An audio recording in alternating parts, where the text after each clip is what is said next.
নমস্কার, সবাই কেমন আছো? আমি খুব ভালো আছি। চলে এসেছি আরো নতুন একটা ব্লগ নিয়ে।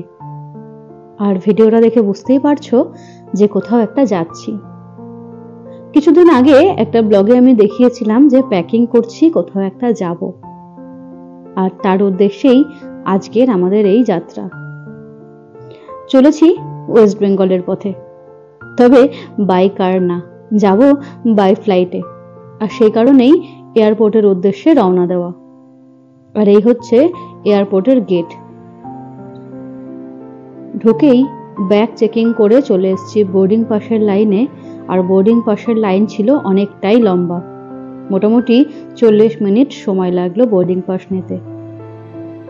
সিকিউরিটি চেক করে এই বাসে করে একদম ফ্লাইটের সামনে। বাড়িতে যাওয়া হচ্ছে বিশেষ একটা কারণে।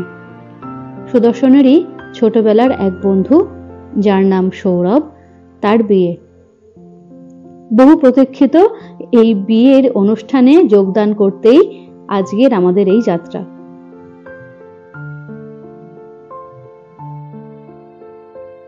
অমৃতসর এয়ারপোর্ট আমাদের বাড়ির একদমই কাছে।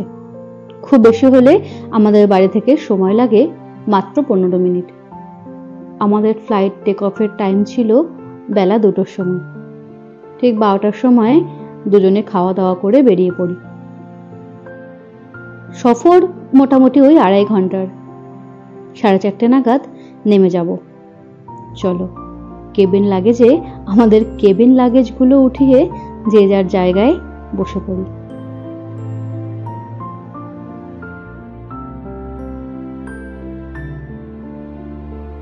ঘড়ির কাঁটায় সময় 1:40। প্যাসেঞ্জাররা একে একে যে যার জায়গায় উঠে বসছে, আর আমরাও উঠে অপেক্ষায় আছি কখন বেলা 2টো বাজবে আর আমাদের এই প্লেনটা টেক অফ করবে।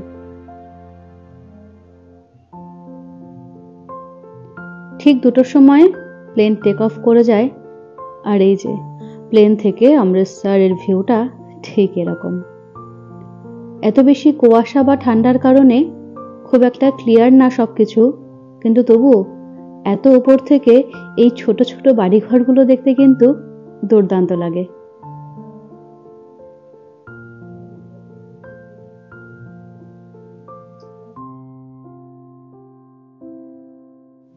ঠিক 4:30-র সময় দমদম এয়ারপোর্টে আমাদের ফ্লাইটটা ল্যান্ড করে।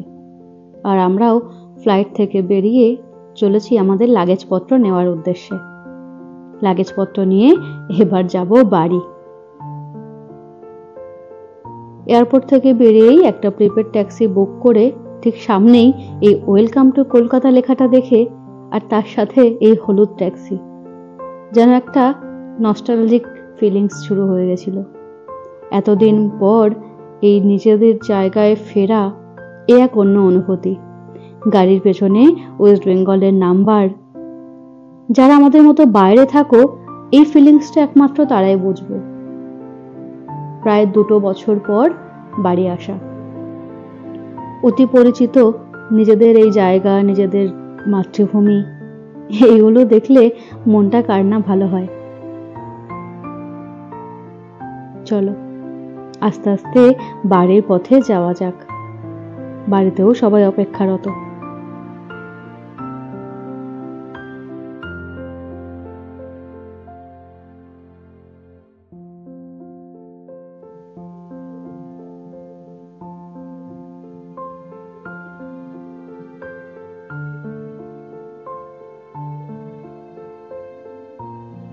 এটা কিন্তু এয়ারপোর্টের ফ্রন্টের দিকটা।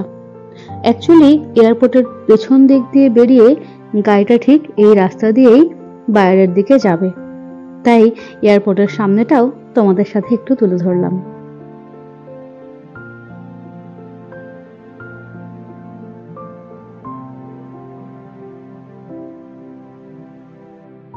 সোদপুর ক্রস করে ব্যারাকপুর ঢুকতেই মনটা যেন আনন্দে নেচে উঠল এই সব পুরনো দোকানপাটগুলো দেখতে।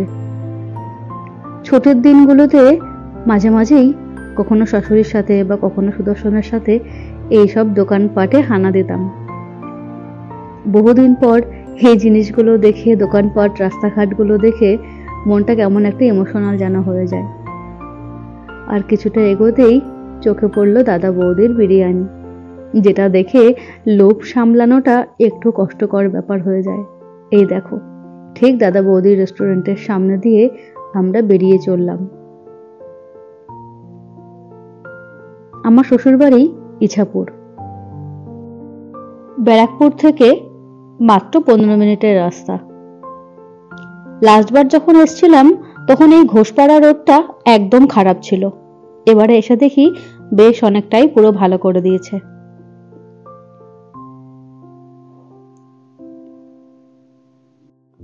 চলে এসেছি বাড়িতে। এই কালী মন্দিরের ঠিক সামনেই আমাদের বাড়ি, একদম ঘোষপাড়া রোডের ওপরেই। চলো বাড়ি ঢোকা যাক। এই হচ্ছে বাড়ির নিচটা।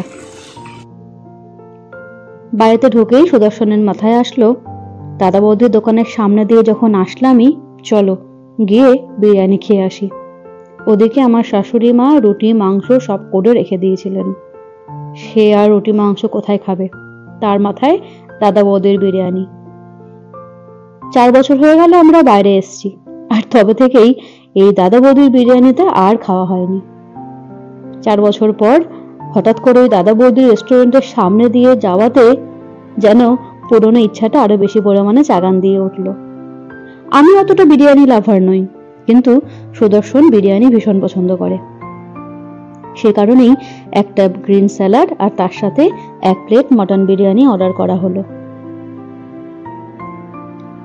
দাদা বৌদি রেস্টুরেন্টে এই প্রথমবার আসা।